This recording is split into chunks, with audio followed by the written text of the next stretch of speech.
Ассалаумағалейкум, құрметті көрермендер, сіздермен бірге мен Манас Ысқақ. Бүгін дәстүрлі асханамыздағы тәтті тағам түрін көрсетемін, яғни қазақ дәстүріндегі азық-түліктерден жасалатын керемет алмұрт пен тәтті ірімшік жасаймыз. Олай болатын болса, кеттік, бастайық. Бізге оған керекті заттар мінекей дайын. Атап өтетін болсақ, қолдың қайнатылған қоңыр ірімшігі, тәтті бал қаймақ, қолдың сары майы, тәтті алмұрт, қолда бар жидектер және әрлеу үшін мынандай ши бауырсақ және бал алдық. Ал құрметтілер, олай болса, біз ең алдымен дайындығымыздан бастайық.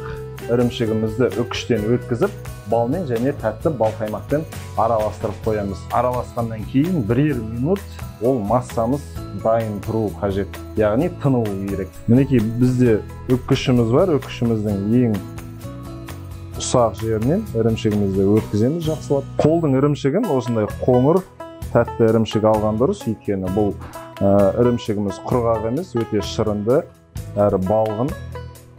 Сол себепті жасаған массамызды өте керемет болып шығады. Яғни жеген кезде ауызға нәзік әрі тартымды болуы керек. Мінекей бізге массамызға 150 граммдай ірімшік керек. Жақсылап үкіштен өткізіп алайық. Ірімшік негізі ұлттық мәзіріміздегі тәтті тағамның, сүтті тағамдардың бір түрі. Яғни бұл шаймен немесе басқа да сусындармен өте керемет үйлесетін тәтті тағам түрі болады қазір. Ірімшігімізді үкіштен өткіздік. Енді оған 70-80 граммдай бал қаймақ саламыз. Көп салудың да қажеті жоқ. Массамыз сұйық болмауы керек. Балды да мөлшерінше құю қажет. Өйткені естеріңізге сала кетеміз, біздің бал қаймағымыз дайын, яғни ішінде қанты бар. Мінекей достар, массамызға бал қаймақ пен бал құйдық. Яғни мен кішкене бал қаймағымды көбірек салып жібердім. Ешқандай кері әсері жоқ, яғни біз кішкене тағы да үкіштен ірімшік өткізіп қоюландырып жіберсек болады. Бұл тәтті тағам өте тез жасалады, әрі өте ерекше, өте керемет болып шығады. Мұндай тәтті тағамды әлі ешкім дайындап көрген жоқ, яғни бұл авторлық тәтті тағам, яғни қазақтың дәстүрлі азық-түліктерінен жасалатын авторлық тәтті тағам. Сондықтан қыз келіншектер, қарындастар, үйреніп алыңыздар. Сіздерге бір лайфхак десем болады. Ертең қонақ күткен кезде кәделеріңізге жарап қалатынына мен әбден сенімдімін. Ал массамыз міне дайын. Келесі кезекте бізде тәтті алмұрт. Алмұрттың қабығын аршып, турап аламыз. Енді бірі білсе, бірі білмес, алмұртымызды сары майға қуырып карамельдейміз. Яғни карамельдеуді біз балдың көмегімен жасаймыз. Алмұрт егер болмай қалған жағдайда, яғни ешқандай қатып қалған қағида жоқ, алма қолдансаңыздар болады. Яғни алманың да тәтті сұрпын қолданған дұрыс. Мінекей алмұртымыз тазалап алдық, турап алдық. Енді келесі кезекте алмұртымызды сары майға қуырып, одан кейін балмен карамельдейміз. Мінекей ең алдымен табамызды қыздырамыз. Бір айта кететін жайт, табаны қатты қыздырып жібермеу керек, өйткені біз қуыратын майымыз сары май, қатты күйдіріп алмау керек. Сондықтан орташа қызымға келген кезде сары майымызды салып ерте береміз. Отымызды да қатты қоймау керек, орташа деңгейдегі от қызымы жеткілікті бізге. Алмұрттарымызды салып, екі жағынан жақсылап қуырамыз. Құрметті достар, мінекей алмұртымызды екі жағынан қуырып жатырмыз.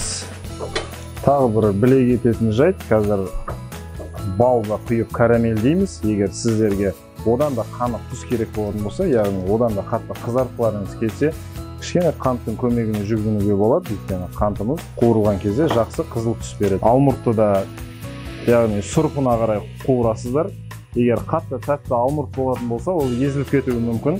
Сондықтан қуыру уақытын мұқият қадағалап тұрған жөн. Хош иіс үшін неше түрлі шөптер, неше түрлі дәмдеуіштер қолдануға болады, яғни даршын немесе жалбыз түрін қолданамын мен көбінесе.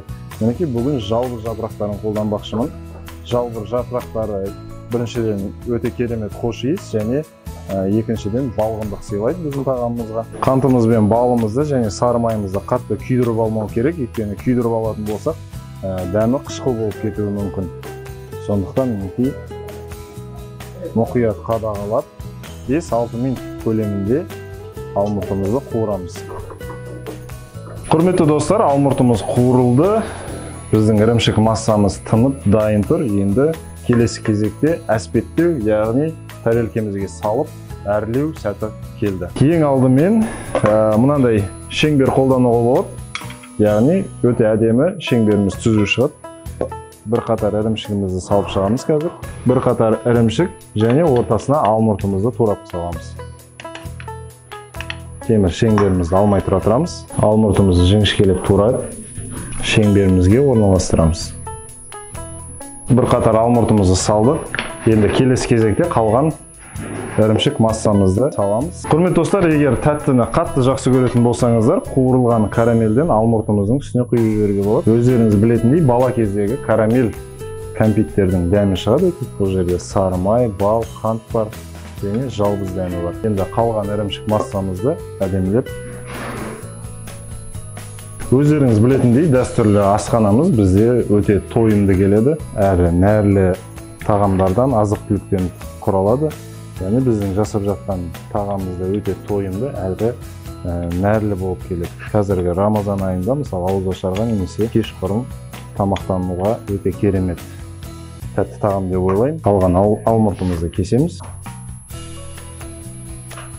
Мінекей, құрметті достар, ірімшігімізді салып болдық. Енді шеңберімізді ақырын мұқият шығарып аламыз. Мынандай бізде қуырылған ши бауырсақтарымыз бар. Ши бауырсақтарымызды үстіне әдемілеп орналастырамыз. Мінекей, ши бауырсақты қалағандарыңызды салсаңыздар болады, немесе әрлеу кезінде басқа да азық-түліктер қолдануға болады. Мінекей, мынандай керемет жидек бар бізде. Жидегімізді орналастырамыз. Және вафль ұнтақтары. Құрметті достар, әрлеу кезінде негізі кез келген, яғни әрлеу түстеріне мән берген жөн, яғни қызыл мен жасыл түсті тағамыңыз өте ашық әрі көрікті болу үшін осындай түстер үйлесімін ұмытпау керек.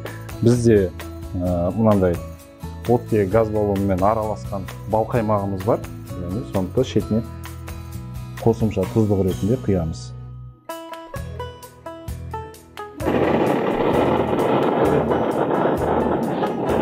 Ұлттық нақыштағы тағам болғаннан кейін дала дәмін қосуға болады, яғни оттың дәмі шығып тұрса, ол ешқандай кедергі жасамайды. Керісінше өте дәмді. Бұндай отпен күйдірілген бал қаймақ жемегендеріңізге мен өте сенімдімін. Сондықтан жеп көріңіздер, жасап көріңіздер, достар. Тәтті тағамымыз дайын болды. Астарыңыз дәмді болсын.